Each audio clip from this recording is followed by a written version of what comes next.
뷰티 브랜드가 너무 많고 뷰티 브랜드들이 사실 줄을 서 있는 경우가 많기 때문에 색소 같은 경우는 한 약 4년, 5년 만에 200배 정도 성장을 했거든요. 스테이지가 다 다른데 모두가 코로나 때 오프라인을 닫을 때 진짜 무리해서 오픈을 했었거든요.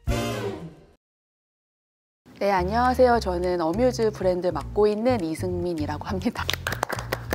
네, 채널톡 공동 창업자 조씨입니다. 반갑습니다. 네, 저는 채널톡에서 세일즈하고 있는 클로입니다.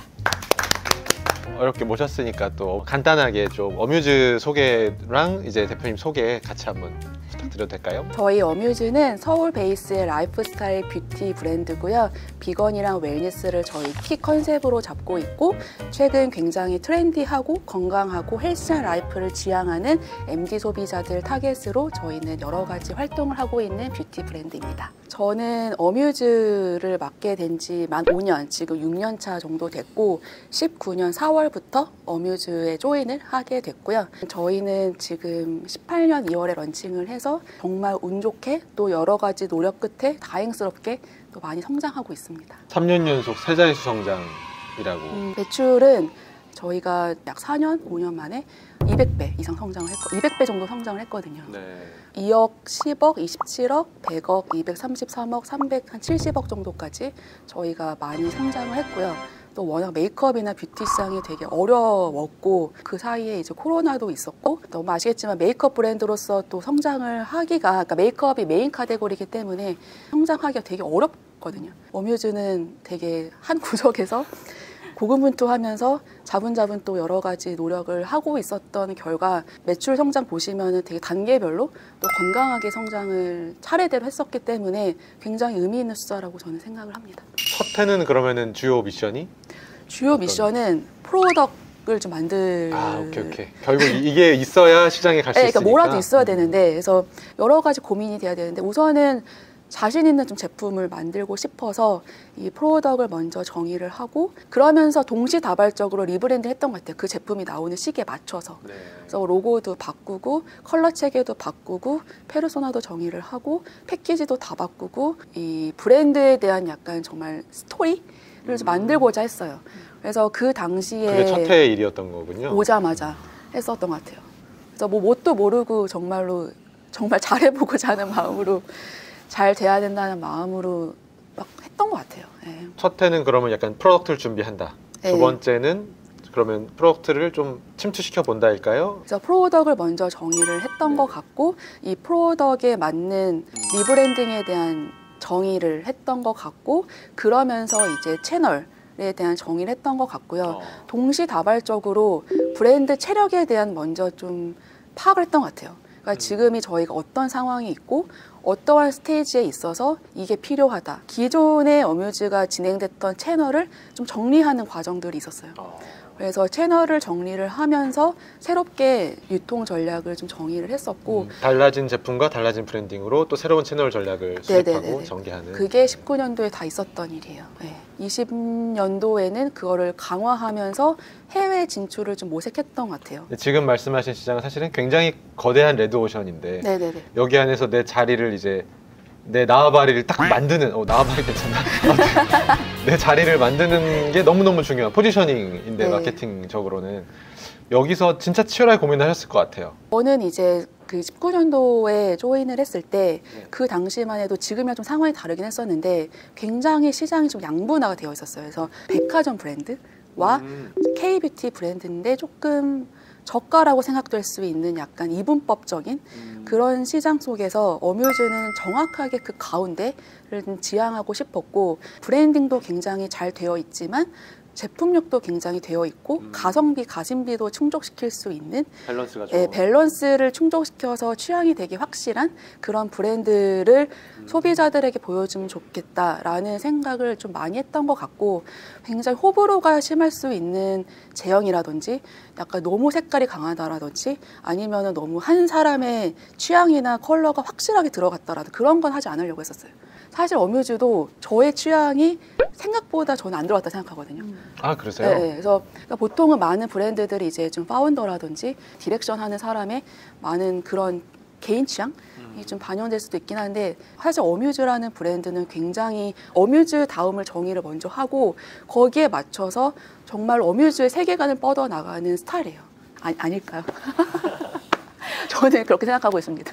어뮤즈답다라는 것들을 어떻게 보면은 뭐 단어나 문장으로 조금 많이 말씀하시는 네네네. 그런 정의가 있을까요, 혹시?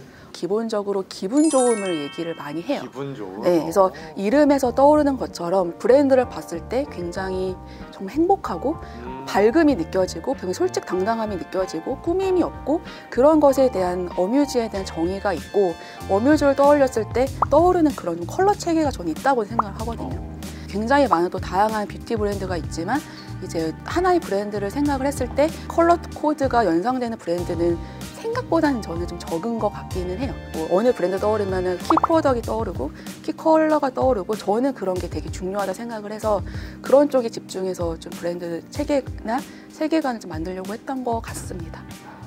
초기에 시장에 안착하고 어뮤즈의 어뮤즈 다음은 이런 것이다를 좀 고객들한테 확실하게 알릴 수 있었던 제품은 어떤 게 있을까요? 또 많은 브랜드들의 고민은 한 카테고리가 엄청 히어로로 이제 나서서 다른 카테고리까지 어떻게 이걸 확장할 수 있을까에 대한 고민이 굉장히 많은데 메이크업 카테고리 안에서 굉장히 의미 있다고 생각을 하는 거는 립이랑 색조 쪽이랑 베이스 균형이 굉장히 건강한 균형을 갖고 있다는 거예요. 그러면서 저는 투티어에서 이제 어뮤즈의 다음을 얘기할 수 있었던 게 있었던 것 같은데 스킨튠 비건 쿠션이 나오면서 비건이라는 처음 제품이 나왔었어요. 비건 메이크업이나 비건 색조가 굉장히 없었어요, 마켓에. 그랬을 때 어뮤즈가 선두주자로 좀 얘기를 했었던 게 비건 프로젝트였어가지고 그 다음이 듀젤리 비건 쿠션 이렇게 시작을 했던 게 저는 의미가 있었다고 생각을 합니다. 국내랑 글로벌리 잘 팬덤이 생기고 많이 찾아주시는 제품은 젤빛 틴트도 있고 그다음에 최근에 나온 베베 틴트 또 반응이 굉장히 크고요. 또 베이스적인 부분은 저희가 듀젤리 쿠션이라든지 듀파워 쿠션 이렇게 탑티어로 있고 또 최근 3월 달에 나오는 세라믹 쿠션이 있어요. 그래서 세라믹 스킨 퍼펙터 쿠션이라고 해서 저희가 완전 새로운 쿠션 디자인에 또 새로운 제형에 새로운 컨셉에 또 제품이 나오는 게 있어가지고 이 제품도 저는 정말 좋다고도 생각을 하거든요. 그래서 많은 분들이 또 알아봐 주시지 않을까라는 생각도 듭니다.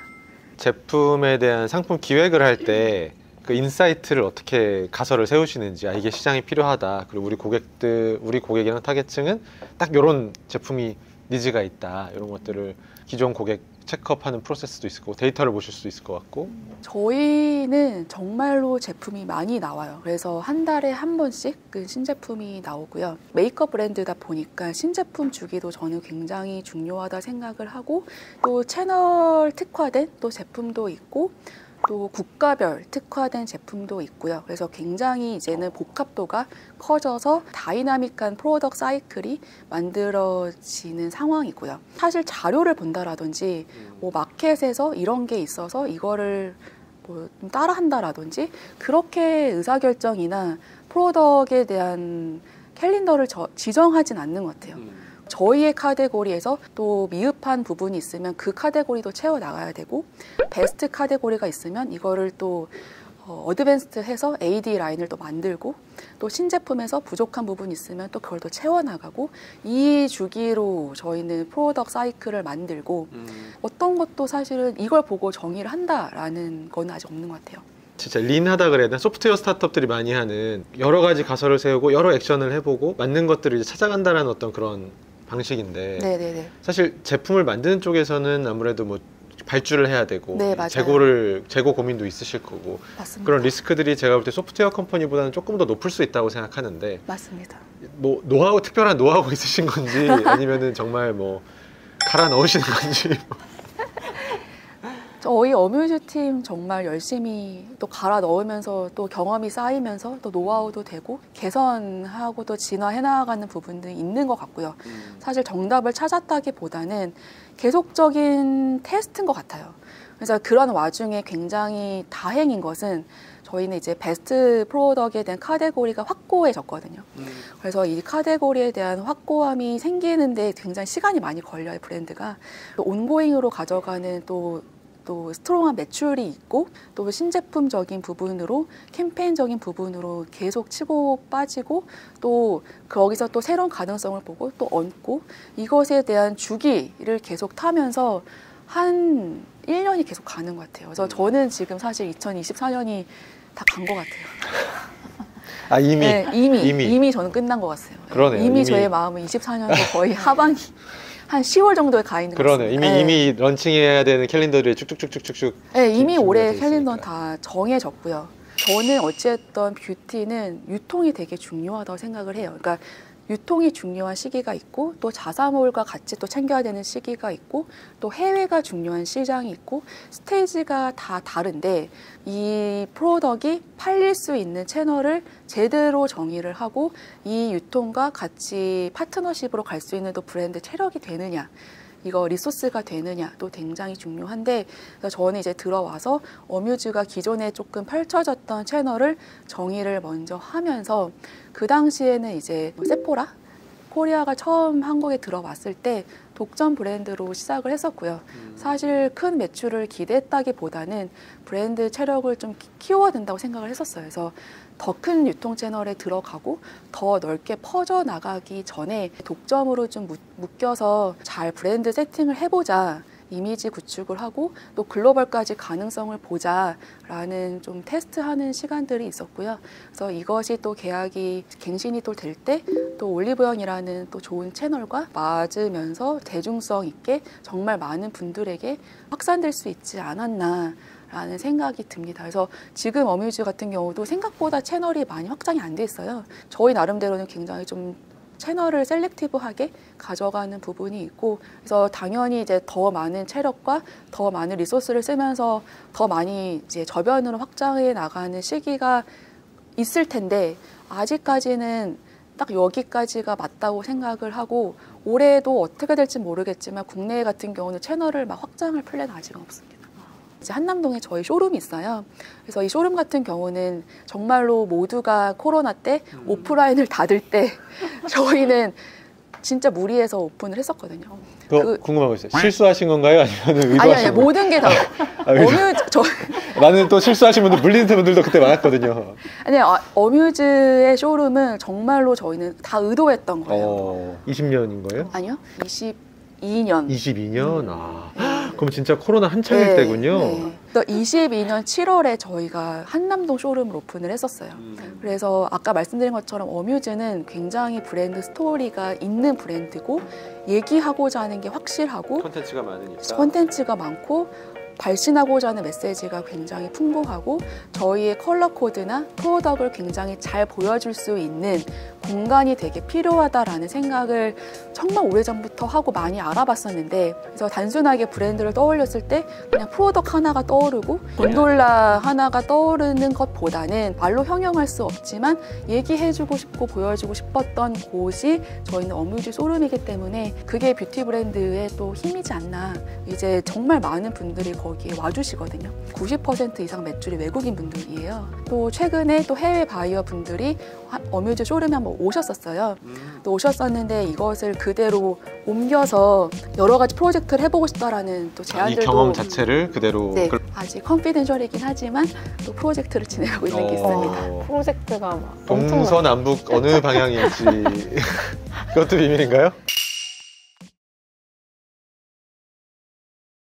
어뮤즈는 비용 효율화가 굉장히 잘 되어 있는 브랜드는 맞아요. 그래서 저희는 이제 마케팅 플랜을 짤 때 기본적으로 프로덕트 중심으로 해서 360도 플랜을 같이 짜요. 시기별로 어떻게 티징하고 런칭하고 서스테인하고를 먼저 짜고 여기에 맞는 가격 정책을 또 설립을 하고 유통 채널마다 또 기획 세트라든지 채널 프로덕트를 또 다르게 하고 기본적으로 되게 중요하게 생각하는 거는 디지털 플랜이에요. 그래서 퍼포먼스 마케팅, 그다음에 컨텐츠, 그다음에 제작하는 거 뭐 여러 가지의 균형을 다 맞춘 다음에 이것에 대해서 같이 다다다다닥 온고잉으로 쏟는 플랜을 지향하고 있고 다 100% 쏟을 수 없기 때문에 메인으로 미는 제품에 더 쏟고 아닌 제품은 조금 태핑하고 이렇게 강강약약하면서 비용 조절하고 있습니다. 그 스토리 중 하나로 사실 어뮤즈 하면 저는 딱 처음에 느꼈던 게 모델이 최근에 네. 장원영 씨 같이 함께 하시면서 맞아요. 근데 섭외력이 진짜 대단하시다 이 생각했거든요. 혹시 그 스토리 좀 들려주실 수 있을까요? 그러니까 어뮤즈는 모델들이 정말로 어뮤즈를 대변을 하면서 되게 많이 보여주는 브랜드예요. 사실은 저희는 모델이라는 단어보다는 어뮤즈 걸이라고 얘기를 하거든요. 그래서 어뮤즈 걸 다음을 먼저 정의를 하고 이것에 맞는 저희의 앰버서더가 누굴까라고 얘기를 해요. 그러니까 누가 인기 많다고, 누가 탑스타라서, 뭐 누가 매출을 잘 일으키는 뭐 팬덤을 갖고 있다고 해서 모델을 정의하지 않아요.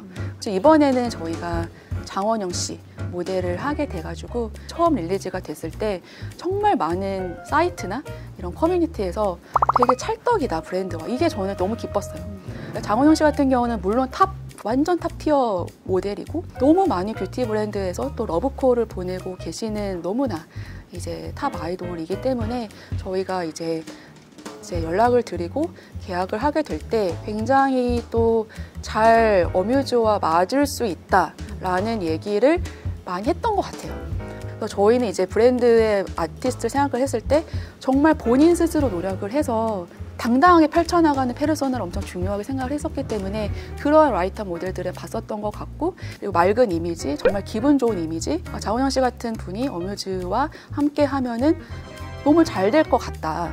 100이 시너지가 아니라 한 200, 500까지 낼 수 있을 것 같다라는 자신감이 있었던 것 같아요. 그래서 팀명도 얘기 많이 했었고, 제 핸드폰에도 저는 항상 핸드폰에 저장을 진짜 많이 해요. 그래서 맨날 캡처하고 제 폴더에 장원영 씨를 이렇게 찍으면 좋을 것 같다라는 레퍼런스나 폴더들이 있었어요. 계속 저장을 하면서 이런 앵글이었으면 좋겠고, 이런 피부 질감이었으면 좋겠고, 이런 색조였으면 좋겠고, 이런 헤어스타일이 잘 어울리니까 이렇게 하시면 되게 예쁠 것 같고, 이런 게 저는 되게 있었어요. 그냥 정말 브랜드의 진정성이 느껴지지 않았나라는 생각이 진짜 들고, 또 장원영 씨 전에도 너무 좋은 모델들 분들이 어뮤즈와 같이 해주셨거든요. 그러니까 저는 그게 진짜 그건 진짜 행운이라 생각해요. 왜냐하면 뷰티 브랜드가 너무 많고, 뷰티 브랜드들이 사실 줄을 서 있는 경우가 많기 때문에, 색조 같은 경우는 너무 좋은 모델 분들이 어뮤즈의 그런 가능성, 또 이야기에 많이 호응해 주셔가지고, 예. 대표님 덕분에 제가 이렇게 출연을 하게 됐는데 네. 이게 인연이 있어요.